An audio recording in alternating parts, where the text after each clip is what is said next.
हाँ तो बच्चों, आज आपका हिंदी का पेपर था, तो आशा करता हूँ आप सभी का हिंदी का पेपर बहुत अच्छा रहा होगा। अब आपका संस्कृत का पेपर है और संस्कृत के पेपर के बाद में 13 तारीख को गणित का पेपर है। तो आइए आज हम गणित में बहुत ही आईएमपी क्वेश्चन करने जा रहे हैं, जो कि आपको एग्जाम में बहुत ज्यादा हेल्प करेंगे। यदि आप ये वीडियो देख के जाओगे तो आपका 10वीं क्लास का जो अध्याय 3 है, दो चर वाले रैखिक समीकरण युग्म, जिनको हल करने में काफी मदद आपको मिलेगी। तो आइए हम समझते हैं किस तरह के समीकरण को हम दो चर वाले रैखिक युग्म बोलते हैं। तो यहाँ पे समझना, ये जो पहला समीकरण मैंने लिखा है a1x plus b1y plus c1 बराबर 0, ये समीकरण नंबर 1 है। और अगला समीकरण a2x प्लस b2y और प्लस c2 बराबर 0, ये समीकरण नंबर 2 है। तो अब आइए, इसमें तीन कंडीशन बहुत महत्वपूर्ण होती है जो हम समझने का प्रयास करते हैं। सबसे पहली कंडीशन, यदि a1 बटे a2 बराबर नहीं है b1 बटे b2 के, यहां से हम वैल्यू उठाएंगे a1 की, यहां से वैल्यू उठाएंगे a2 की, और यहां से वैल्यू लेंगे अपन b1 की, और यहां से वैल्यू लेंगे b2 की। यदि दोनों बराबर नहीं आती, डज नॉट इक्वल टू होती है, तो इसका एक अद्वितीय हल होता है। और ये किन रेखाओं को प्रदर्शित करता है? ये प्रतिच्छेदी रेखा को प्रदर्शित करता है। किन रेखाओं को प्रदर्शित करता है? ये प्रतिच्छेदी रेखा को। तो हम जानते हैं किस तरह की होती है प्रतिच्छेदी रेखाएं, जो एक दूसरे को इस तरह से काटती है, वे रेखाएं क्या कहलाती है? प्रतिच्छेदी रेखाएं। तो जो रैखिक समीकरण होते हैं उसमें किस तरह की कंडीशन फॉलो करती है? a1 बटे a2 does not equal to b1 बटे b2, और इसका कैसा हल निकलेगा? एक अद्वितीय हल निकलेगा। कैसा हल निकलेगा? अद्वितीय हल। और ये रेखाएं क्या कहलाएगी? प्रतिच्छेदी रेखाएं कहलाएगी, जो कि इस तरह से होती है। फिर हम अगली कंडीशन को समझने का प्रयास करते हैं। a1 बटे a2 बराबर हो जाए b1 बटे b2 के, पर वो बराबर नहीं होगा c1 बटे c2 के। a1 बटे a2 बराबर b1 बटे b2 does not equal to c1 बटे c2। तो इस कंडीशन में अपने को कोई हल नहीं मिलेगा। यहाँ पर क्या नहीं मिलेगा? अपने को कोई हल नहीं मिलेगा। और ये किस कंडीशन, किस तरह की रेखाओं को फॉलो करता है? ये करता है समांतर रेखा को। किस तरह की रेखाओं को फॉलो करता है? ये समांतर रेखाओं को फॉलो करता है। और आप देखते हो समांतर रेखाएं कैसी होती है? जो एक दूसरे के पैरेलल ऐसे समांतर आगे बढ़ती जाए ना, जैसे दो ट्रेन की पटरियां होती है ना, आपने देखे, वो दोनों एक दूसरे के समांतर होती है ना। अब इसमें बहुत महत्वपूर्ण जो तीसरी कंडीशन होती है वो देखते हैं। आइए समझते हैं। a1 बटे a2 बराबर होगा b1 बटे b2 बराबर होगा c1 बटे c2 के। तो इस कंडीशन में इसके कितने हल मिलेंगे? अनेक हल मिलेंगे, है ना। इस कंडीशन में अपने को कितने हल मिलेंगे? अनेक हल मिलेंगे। और ये किन रेखाओं को दर्शाती है? ये संपत्ति रेखाओं को दर्शाती है। तो संपत्ति रेखाएं देखते हैं, हम जानते हैं कैसी होती है कि एक की जगह से चलती है, एक रेखा इस दिशा में जाएगी और इसके विपरीत ये रेखा इस दिशा में जाएगी। तो ये किस रेखा को दर्शाता है? ये संपत्ति रेखा को दर्शाता है। तो ये तीनों कंडीशन आपको ऑब्जेक्टिव के लिए मोस्ट आईएमपी है। एक क्वेश्चन या दो क्वेश्चन इसमें से 100% आएगा। बाकी इन तीनों समीकरण के ऊपर किस तरह के क्वेश्चन आते हैं वो अभी हम हल करेंगे। हाँ, तो अब आपके सामने एक क्वेश्चन है। देखिए, यहाँ पर आपको दो समीकरण दिए, रैखिक समीकरण, दो चर वाले रैखिक समीकरण। 5x माइनस का 4y प्लस का 8 और बराबर में आपको दिया है 0, और यहाँ पर दिया आपको 7x प्लस का 6y और माइनस का 9 और बराबर में क्या दिया है? 0। तो आइए हम इनको नाम दे देते हैं। ये है आपका समीकरण नंबर 1 और ये आपका समीकरण नंबर 2। और मैंने अभी आपको समझाया था कि दो चर वाले रैखिक समीकरण किस प्रकार के होते हैं। तो दो चर वाले रैखिक समीकरण इस प्रकार के होते हैं, जो a1x प्लस का b1y और प्लस का c बराबर 0 वाली कंडीशन को फॉलो करे, वो क्या कहलाता है? रैखिक समीकरण कहलाता है। फिर अगला हम देखते हैं। यहाँ पर हम लिखेंगे a2x प्लस का b2y और प्लस का यहाँ पे आ जाएगा आपका c2 और बराबर में 0, ये हो जाएगा आपका c1 और नीचे हो जाएगा आपका c2। तो अब हम इन दोनों समीकरण की तुलना इन समीकरण से करेंगे और उससे हमें a1 b1 a2 b2 के मान यहाँ पे प्राप्त होंगे। तो आइए देखते हैं। यहाँ पे a1x, तो यहाँ पर इस समीकरण में x के साथ में क्या है? 5, मतलब a1 की जो वैल्यू आई है वो कितनी आई है बेटा? 5 आई है ना। ठीक है। यहाँ पे b1y है और इसमें b1y के साथ में क्या है? माइनस का 4। तो यहाँ पे b1 की जो वैल्यू निकल के आई है वो आई है माइनस की 4।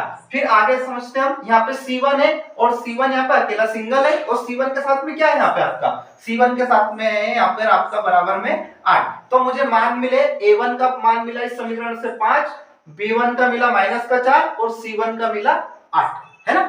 अब हम आगे समझते हैं। अब इस वाले समीकरण की तुलना हम इस समीकरण से करेंगे। और यहाँ पे देखिए आप a2x प्लस का b2y और प्लस का c2, जिसकी तुलना हम इससे करेंगे।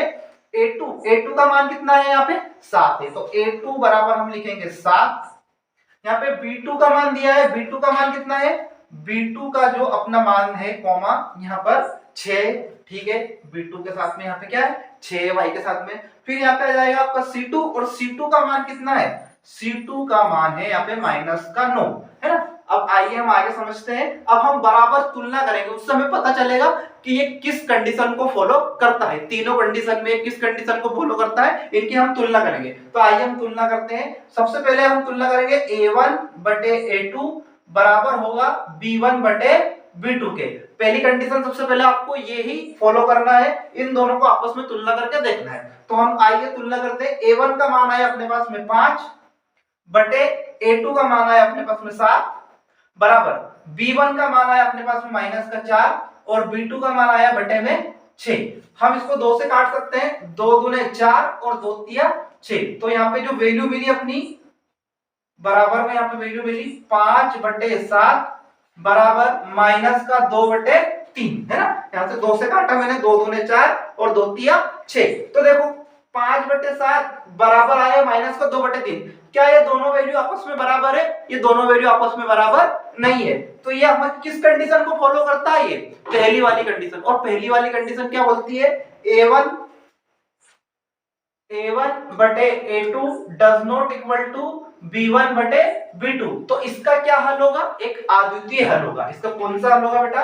ये इसका होगा एक अद्वितीय हल होगा। और ये किस तरह की रेखाओं को प्रदर्शित करता है? ये प्रतिच्छेदी रेखाओं को प्रदर्शित करता है। तो रेखाएं कैसी मिली हमें? प्रतिच्छेदी रेखाओं को प्रदर्शित करता है ना। तो ये दोनों कंडीशन हमें यहाँ पे मिल गई। A1 बटे A2 does not equal to B1 बटे B2। तो इसका एक अद्वितीय हल होगा और ये प्रतिच्छेदी रेखाएं होगी। तो आशा करता हूं आपको ये समझ में आया होगा। तो अगला क्वेश्चन आपको दिया है 9x प्लस का 3y प्लस का 12 और बराबर आपको दिया है 0। और यहाँ पे दिया आपको 18x प्लस का 6y और प्लस का यहाँ पे दिया है आपको 24 और बराबर में 0। तो हम इन समीकरणों को नाम देंगे। ये आपका समीकरण नंबर 1 और ये आपका समीकरण नंबर 2। अब समीकरण 1 और 2 की वापिस हम तुलना करेंगे। आपको पता है कि दो चर वाले रैखिक समीकरण किस प्रकार से लिखते हैं हम? आइए हम वापिस से लिख देते हैं एक बार और। ax प्लस का by और प्लस का c बराबर में 0। और वापस इसको बोलेंगे अपन a1 b1 और एक आ जाएगा c1। फिर ठीक इसी प्रकार a2x प्लस का b2y और प्लस का क्या आ जाएगा c2 बराबर में क्या आ जाएगा 0। वापस से हम इन दोनों समीकरण की तुलना इन दो चर वाले रैखिक समीकरण से करेंगे। तो यहाँ पे अपने को वैल्यू मिलती जाएगी। तो यहाँ से आप समझते हो a1 के साथ में कितना है 9। तो यहाँ पे a1 का मान आया अपने पास में 9। b1 का मान यहाँ पे कितना आ जाएगा आपका 3। यहाँ पे b1 बराबर आपके पास में मान आ जाएगा 3। और यहाँ पे C1 और C1 का मान कितना जाएगा? यहाँ पे C1 का मान यहाँ पे अपने पास में जाएगा 12। ठीक उसी प्रकार यहाँ पे A2 के साथ में कितना है 18x, B2 के साथ में कितना है 6y और ये किसका मान आ जाएगा C2। इसकी तुलना हम इस समीकरण से करेंगे तो A2 बराबर आपके पास में मान आ जाएगा कितना 18 और B2 की जगह आपका मान कितना जाएगा 6 और C2 का मान कितना जाएगा 24 है ना। तो हमें पता करना है कि तीन कंडीशन में से कौन सी कंडीशन को फॉलो करता है। तो आइए हम देखते हैं वापस से वही A1 बटे A2 बराबर क्या करेंगे हम B1 बटे B2। तो A1 क्या मान रखो? A1 का मान कितना है 9 बटे A2 का मान कितना है 18 बराबर B1 बटे B2। B1 का मान कितना है 3 और बटे B2 का मान कितना है 6। अब देखो हम काटते हैं इनको, 9 से काटेंगे 9 एकम 9 और 9 दूने 18, 3 एकम 3 और 3 दूने 6। तो यहाँ पे हमें वैल्यू मिली 1 बटे 2। ये वैल्यू मिली 1 बटे 2 बराबर हमें मिला 1 बटे 2। तो पहली कंडीशन हमारी ये दोनों आपस में क्या आ गई? दोनों वैल्यू आपस में बराबर आ गई। A1 बटे A2 बराबर B1 बटे B2। दोनों मान बराबर आ गए। A1 बटे A2 बराबर B1 बटे B2। अब यदि ऐसा हो जाता है तो हम एक कंडीशन और चेक करेंगे कि C1 बटे C2 को और चेक कर लेते हैं। तो आइए C1 बटे C2 का मान हम यहाँ पे रखते हैं। तो बराबर में देखो C1 की वैल्यू कितनी है 12 और बटे C2 का मान कितना है 24। तो हम काटेंगे 12 एकम 12 और 12 दूने 24। तो इसकी वैल्यू भी बराबर में कितनी आई 1 बटे 2। तो कौन सी कंडीशन बनी? कौन सा वैल्यू हम यहाँ पे फाइंड करेंगे? देखो A1 बटे A2 बराबर B1 बटे B2 बराबर C1 बटे C2। तीनों वैल्यू आपस में क्या आ गई, बराबर आ गई। तो ये कौन सा समीकरण बनेगा बताओ, ये कौन सा समीकरण बना अपना, ये बना अपना। इसके कितने हल मिलेंगे हमें, अनंत हल मिलेंगे ना, अनेक हल मिलेंगे इसके, अनंत अनेक हल मिलेंगे। और ये किस तरह की रेखाओं को प्रदर्शित करता है, इस तरह की जो समीकरण बनती किस तरह की रेखा है, ये बताता है संपाती रेखाओं को। किस तरह की रेखाओं को, संपाती रेखा को। और अभी आपको मैंने बताया था संपत्ति रेखा कैसी होती है बेटा, संपत्ति रेखा इस तरह से, जो इस तरह से कंडीशन को फॉलो करती है, ये वाली रेखा क्या कहलाती है, आपकी संपत्ति रेखा कहलाती है। आशा करता हूं आपको समझ में आया होगा। हम एक क्वेश्चन और इसकी कंडीशन पर करेंगे। हाँ, तो अगला क्वेश्चन हम आपके लिए लाए हैं वापस से, एक दो चर वाले रैखिक समीकरण युग्म की पहचान करना कि तीन कंडीशन में से ये किस कंडीशन को फॉलो करता है। तो देखिए यहाँ पे समीकरण अपने को दिया है x प्लस का 2y बराबर में कितना दिया है 4, इसको दिया अपन ने समीकरण नंबर 1। और अगला समीकरण है 2x प्लस का 4y बराबर में 12, इसको दिया हमने समीकरण नंबर 2 नाम दिया है। तो आइए हम इसको समझते हैं। दो चर वाले रैखिक समीकरण युग्म किस तरह के होते हैं, ये आपको कंडीशन फॉलो करता है a1x प्लस का b1y और प्लस का c1 बराबर कितना हो जाएगा 0।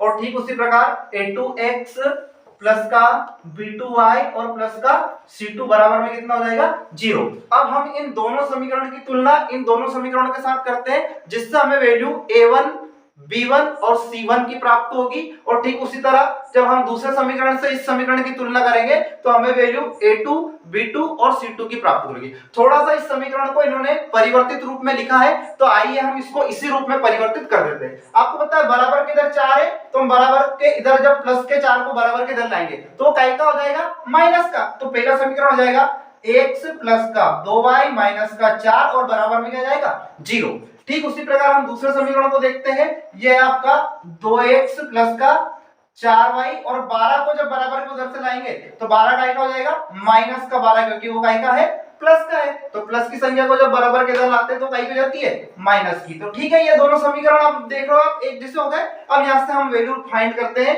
a1 की। a1 का बाद साथ में देखो यहाँ x के साथ में कुछ लिखा है क्या, कुछ भी नहीं लिखा है, मतलब यहाँ पे a1 का मान कितना है 1 है। ठीक उसी प्रकार यहाँ पे देखिए आप b1 के साथ में कितना है, b1 के साथ यहाँ पे y के साथ में कितना है 2 है। तो यहाँ पे सॉरी यहाँ पे b1 का मान कितना जाएगा बेटा आपका, b1 का मान यहाँ पे आ जाएगा आपका 2 आ जाएगा। और यहाँ पे c1 का मान कितना जाएगा, ठीक उसी प्रकार c1 का मान कितना जाएगा, c1 का मान यहाँ पे आ जाएगा माइनस का 4। तो यहाँ पे हमें वैल्यू प्राप्त हुई a1 बराबर 1, b1 बराबर 2 और c1 बराबर माइनस का 4। ठीक उसी प्रकार अब यहाँ इस समीकरण से a2 का मान निकालेंगे। a2 का मान अपने पास में आया 2, b2 का मान अपने पास में आया यहाँ पे 4 और c2 का मान यहाँ पर अपने पास में आया माइनस का 12।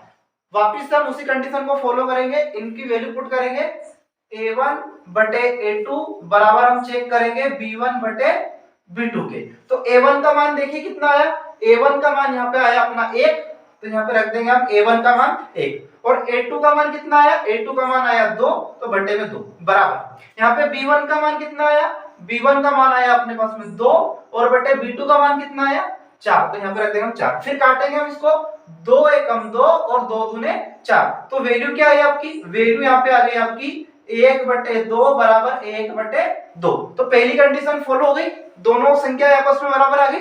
फिर हम अगले समीकरण की तुलना करेंगे इसी के साथ में। तो यहाँ पे अगला समीकरण क्या होता है अपना, यहाँ पे लिख देता हूं मैं c1 बटे c2। तो यहाँ पे c1 और c2 का मान रख दो, c1 और c2 का वैल्यू रखेंगे अपन। c1 का मान है माइनस का 4 और बटे c2 का मान है माइनस का 12, यहाँ पे रख देंगे अपन माइनस का 12। तो माइनस से पहले माइनस काट देना, दोनों प्लस का हो जाएगा, 4 से काटेंगे, 4 एकम 4 और 4 तिया 12। तो इन दोनों का मान तो आया 1 बटे 2 बराबर 1 बटे 2, लेकिन ये मान कितना आ गया 1 बटे 3। तो ये डज नॉट इक्वल टू, ये क्या है, डज नॉट इक्वल टू 1 बटे 3 है।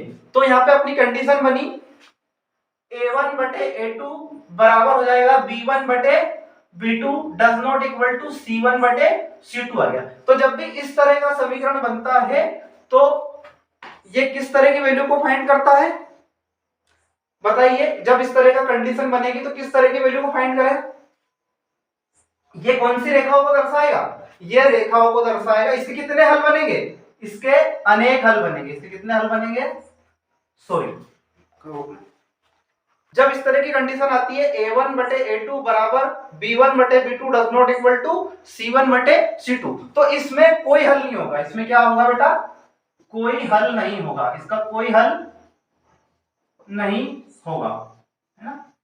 और यहाँ पे कौन सी रेखा आएगी, इसमें आएगी समांतर रेखा है। किस रेखा की कंडीशन है ये, समांतर रेखा की कंडीशन है ये।